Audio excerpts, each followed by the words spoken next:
Boink. I'll be back. Hey, we said we'd be back, and we're back. Hey. We don't lie very often, people, so of course we're back.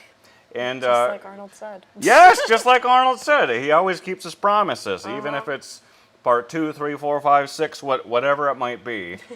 He always says he'll be back.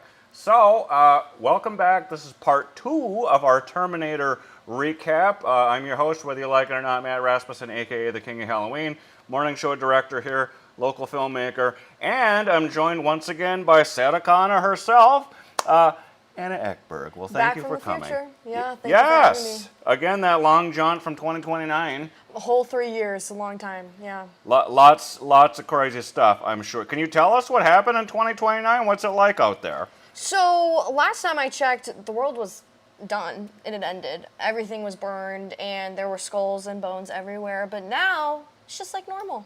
Oh. Yeah. Oh. I wonder how that happened. It's just, I don't know. It's, progression of time. Yeah, who knows? Maybe something changed. Maybe someone died. A butterfly effect. Who knows? Who knows? Yeah, the smallest thing can have a big effect. Exactly. Yeah. So, anyway, let's now talk about Terminator 2. We're going to talk all about Terminator 2. A little bit of time has passed. Just a couple of minutes since part 1. And now you get to see what has happened in that little gap from part 1 to part 2. So we pick up, even though part 2 was released in 1991, it takes place in 1985. So there's a little bit of a time jump. So right out of the gate, like, what are your thoughts, your feelings on it? It was definitely after seeing, it's rare that you see a prequel and a sequel together, and the sequel is better than the prequel. That's kind of rare to see, but in this case, that was definitely true, ring true throughout these two movies. The first one, I would say, was definitely a good first step in the direction of this second movie becoming the pop culture phenomenon that it is. And after watching it, I'm like, yeah, that makes sense. Like, this is a very good movie. Avatar is still my favorite James Cameron film. Like, I think, I don't know how it could be topped, honestly, because in my opinion, it's 3 hours of just straight perfection. But this movie was definitely up there for sure. And again, I would say ahead of its time. Very ahead of its time. Yeah, those special effects, they broke all barriers. Like, there weren't things like that. James Cameron had to invent the technology to make the T-1000. Yeah, and that also was kind of insane that they were able to get a person and also have the special effects to, like, mold through bars or, like, go through walls and items and be shot and blown up time and time again and just bring itself back together. Be frozen, blown up, melted down, put back together. That's crazy. Fun story. So when James Cameron first envisioned the first Terminator movie, the T-1000 is what he always kind of pictured was going to be the Terminator. But, technology just wasn't there in 1984, and it was barely there in 1991. So it wasn't until he did The Abyss in, I believe, 1989 that he started working with that kind of animation, and he did effects where water was moving like that. Yeah. And he was like, oh man, I think I finally cracked the formula. And then he worked on that a little bit and was like, yep, I think I'm finally ready to do Terminator 2. And that's why there was such a gap in time. Yeah. So I'm glad you got to experience it now. Me too. You see the memes, you see what a big phenomenon it was. Yeah. Any specific moments that really stand out to you? What really gagged me was, and we talked about it in the first part too, was the only thing I had seen of Terminator 2 was on my social media, scrolling through, and the Terminator was with John in that phone booth. Oh, yes. And your foster parents are dead, hangs up the phone, and then the reel cut off there. I didn't know what happened after. This time I actually got to see what happened after, and I was gagged. Because we had no idea that this T-1000 could morph themselves into different objects, like a sword that killed his foster dad. Yeah. That was gaggy for sure. That one got me. That, and also the end scene where they kill the T-1000. I don't know what Mr. Cameron did with that, but it was really like kind of uncomfortable to watch. It was a pretty like gruesome death for a robot. Yeah. And it almost kind of resembled like possession, like a demonic possession. Like that's kind of what I got from it. Was like the screaming and the thrashing and then the turning into the different people. Like it gave paranormal vibes to me. Like it just gave me kind of like an uneasy feeling. I remember seeing that and being like, oh, dang, I was not expecting that. It was unnerving, and like when people talk about AI these days, like, oh, AI, this and that, the first thing that comes to my brain is that. The T-1000 going, like, oh, that is what AI is, that exact thing. Scary, terrifying thing. It was scary. Any quotes that stuck out to you? Well, Hasta La Vista, baby, of course. Yes. That is iconic, even though it really even wasn't an Hasta La Vista. He came right back, but, you know, we'll talk about that another time. And also, maybe this isn't like a favorite moment, but something that I thought was very profound was that Sarah Connor's in an institution at the beginning of the movie. That she lived this very real experience in the first movie, had all of this happen to her. She herself was flabbergasted, but it in turn made her like the warrior character that she was in the second movie. And then to see her in an institution at the beginning, it was kind of poetic in a way, because you did all of these things and you're trying to raise awareness for those things that you lived through, and like, this is going to happen, we need to prepare now, and then have everyone, including your own son, think that you're crazy. But you're not. And women should be listened to more. And that's all I'll say. I agree with that. Yeah. It's crazy the script flipping that James Cameron did with Sarah Connor and with the Terminator. Because like when I first watched Terminator 2, that's how I was introduced to those characters. I didn't see part 1 for the longest time. I don't know if I shared the story already. Like, oh, you saw the second movie before the first? yes. Oh. So and I didn't quite have the concept of sequels and story and that fashion. So and I barely remember like. I remember when Terminator 2 was coming out and all the promotion for it, and then seeing it and thinking, wow, that's amazing, and just having no concept of anything prior to it. So I always just thought, like, well, Arnold's the good guy, and she's just the crazy chick. And then, like, I remember sitting on the school bus, and all the kids had these specific toys. Oh, I got to talk about the toys later. And, they're playing with the toys. And they're like, this is part 2. Like, this is from part 2. I was like, oh, well, who's the bad guy in part 1?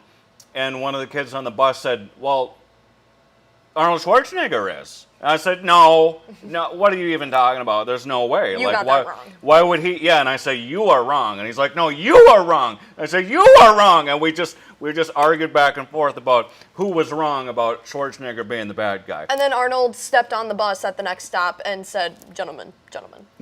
And he sorted it out.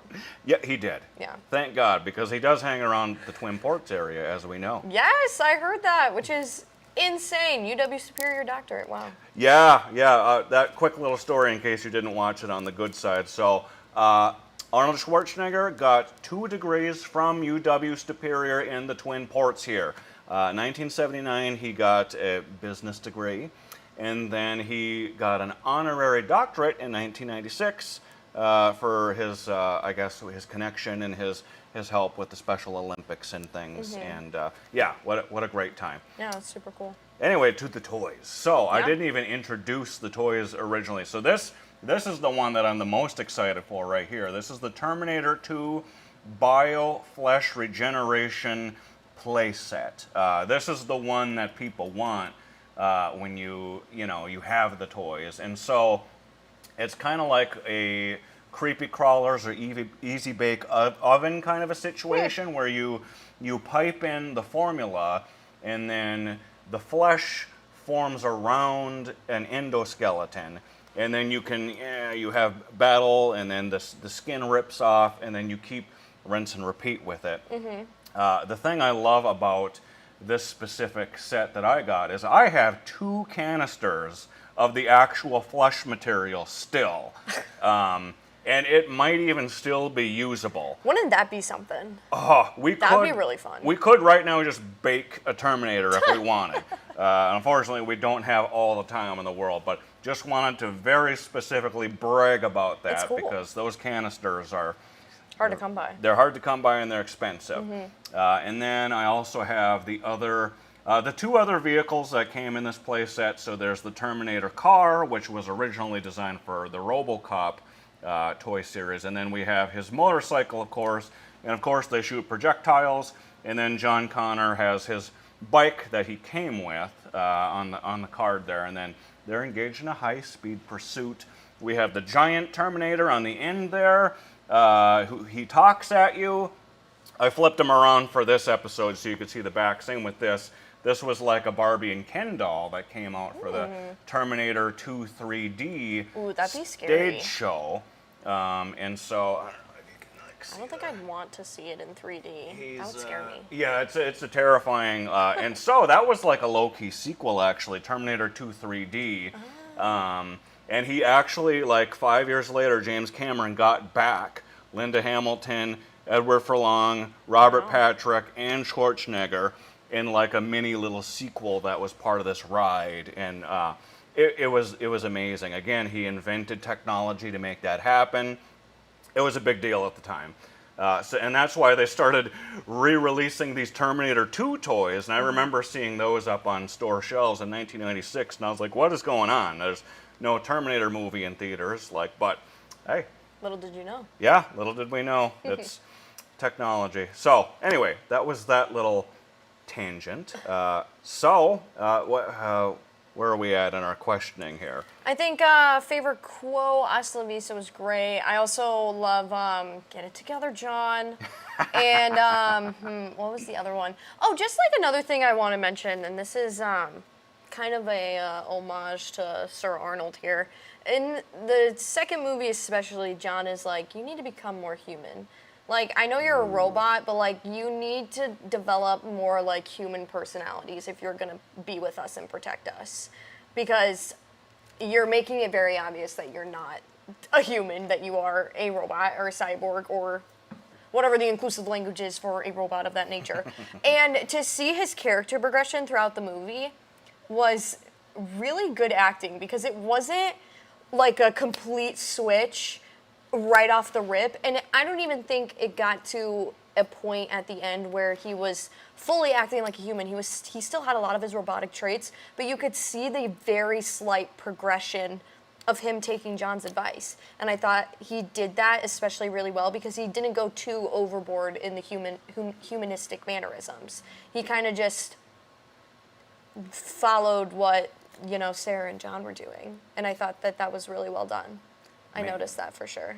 Yeah, and I love that he gave a robot character development. Yeah. And character growth. Yeah. And he's in a very different place where he was in, at the start of the movie where, and I don't know if did you pick up immediately that he was the good guy when he showed up, or did you think he's the bad guy again? No, I thought he was going to be the bad guy again, and that other T-1000 was the one there to protect him. Oh, good, okay. And so when he kind of like shaded John and got like shot at, I was like, wait a minute, what's going on here? And also something I will say that I think was maybe my first poor impression of the second movie was the effect of Arnold coming back, the Terminator coming back, and that like, I don't know, what is it called? The time displacement field? Yeah. That time displacement field, it just it was like this big orb, like, and then it cut, and Arnold's naked coming back up. And I'm like, wait, what? Like, I don't think that was necessarily very well done, but that, literally, that is like my only flaw that I've noticed was like, I feel like that could have been a smoother transition. But then again, it was, 1991 or 1991, something? yeah. So can you really blame them for, limited resources and whatnot? But I thought that was the only thing that I was like, well, I think that could have been done a little differently. But other than that. And they do work on it a little bit more in the sequels. It's not as jarring when it happens, because it needs to happen over and over again. And Right. It's a whole thing. So Yeah, time displacement. I'm so glad that you got to experience it because you were like asking me the other day, like, "Oh, isn't he the good guy?" or like something. I was like, Because I could have I swore, don't like, wanna, if he's yeah. with John in the photo booth and that, like, thing that I saw on Instagram, I'm like, then he must be.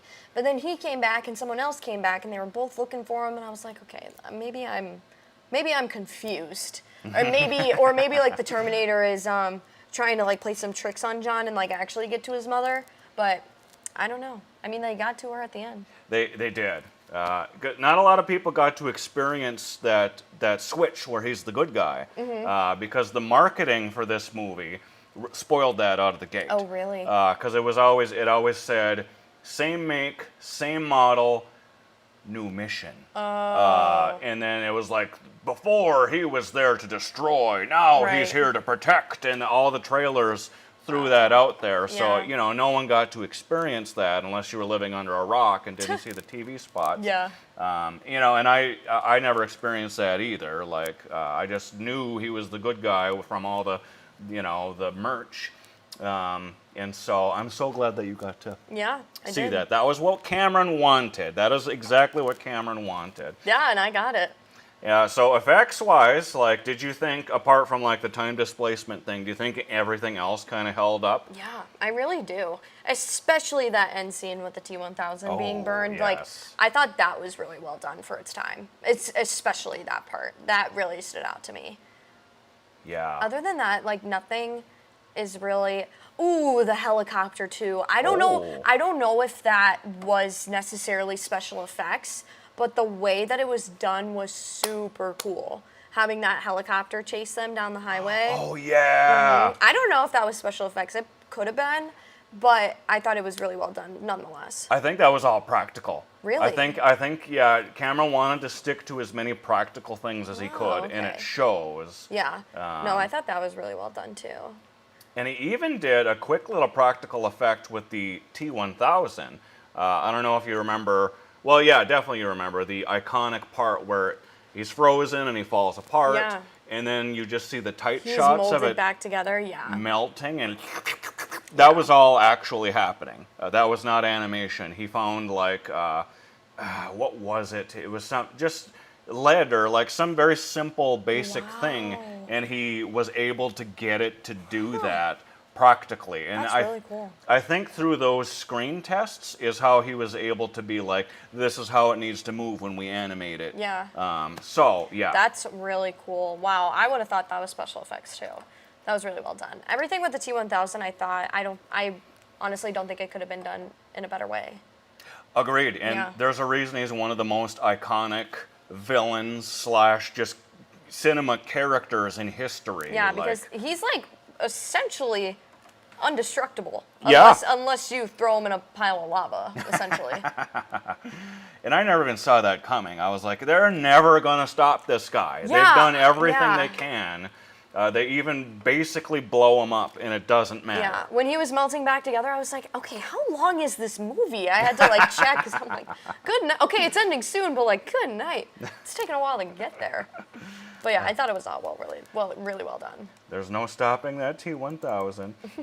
So then, I guess the final, just any final thoughts on Terminator 2 in general, like before we jump into the last part? I really like Sarah Connor's storyline, except I hate that still at the end she's this like depressed, like sad character. Like she's the one that essentially stopped the future from happening. Her with the help of the Terminator and her son. They did it all together. So if that were me, I'd be like, woo, party! But she's like still this like somber old woman who's talking in a voice recorder. I'm assuming like writing a book about her experience, or at least just having like documentation of everything that happened.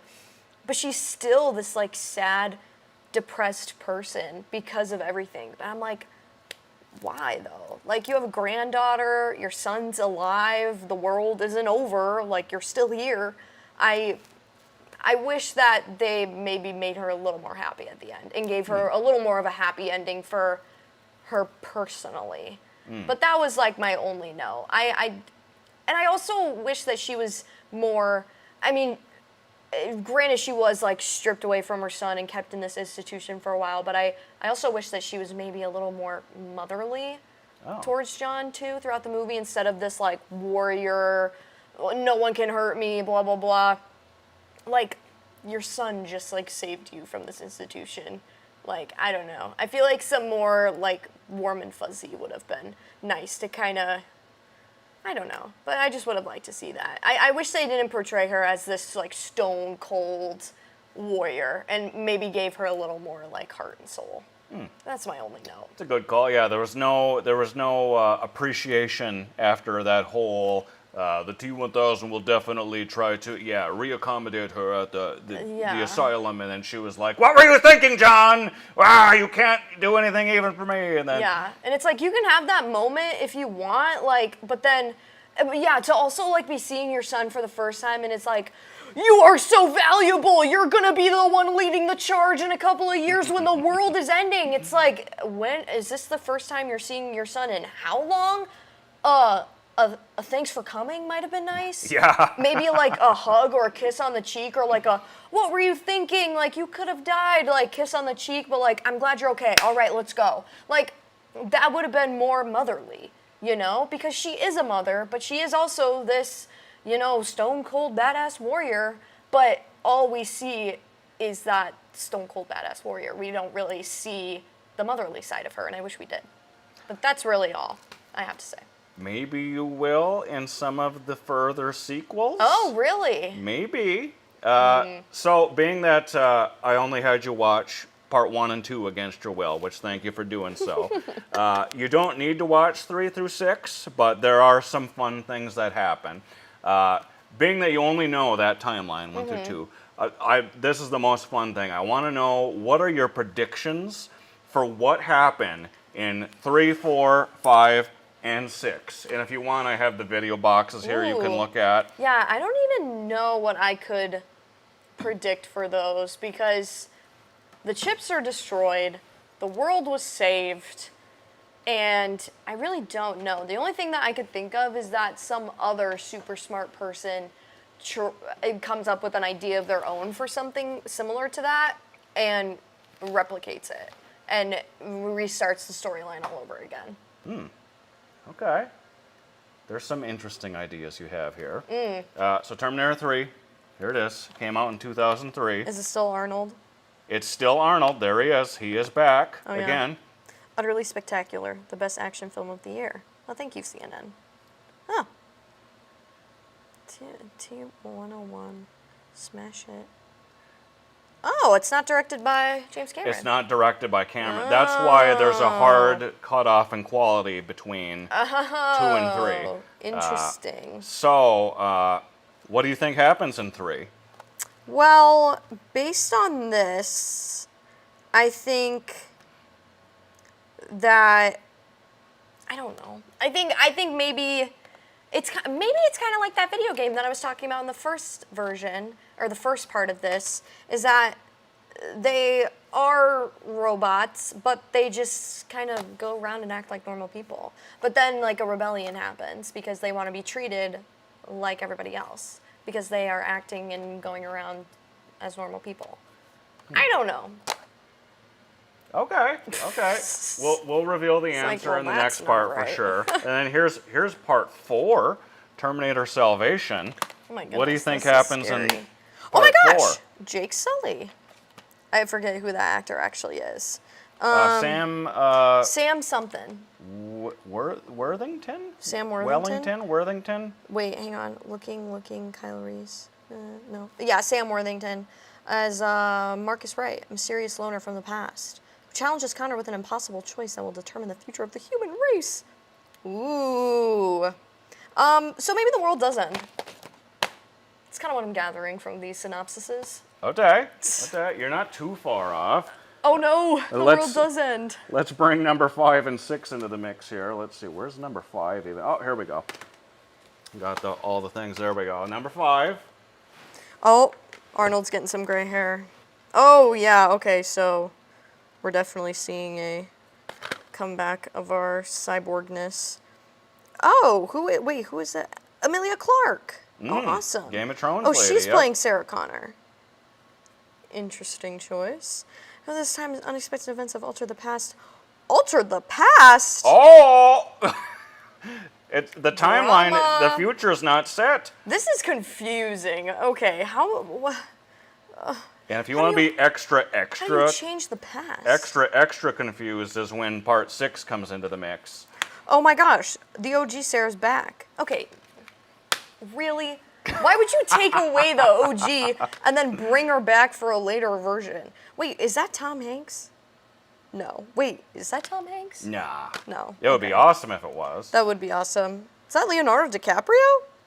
It would be awesome if it was. Okay, No. I'm seeing things now. These Linda Hamilton, Prevented Judgment Day, Saving Mankind, Battle Hardened, teams up with an unexpected ally, and as soldiers stop the deadliest Terminator yet. They say that every time. It's the deadliest one yet. And then he ends up dying. Always. Yeah. The deadliest person in the film always dies. Yeah, that's how it goes. Well, I'm Okay. intrigued. Well, I I'm will recap the entire rest of the franchise for you in part 2, or excuse me, in part 3 Sounds of good. this video series here, and then we'll see what one you think actually sounds worthy of your time. Okay. Sounds good. That, and then we'll talk about the Terminator television series and the Terminator, maybe the stage show a little bit more. Then, if the videos work, there's a fun video to show you as well. Ooh. So there's so much more to cover in the third part that you guys need to just Stick stay around here. for it. Yeah, stick around. Stay right here. Yeah. Because we'll be back. We'll be back. Joink. Boink.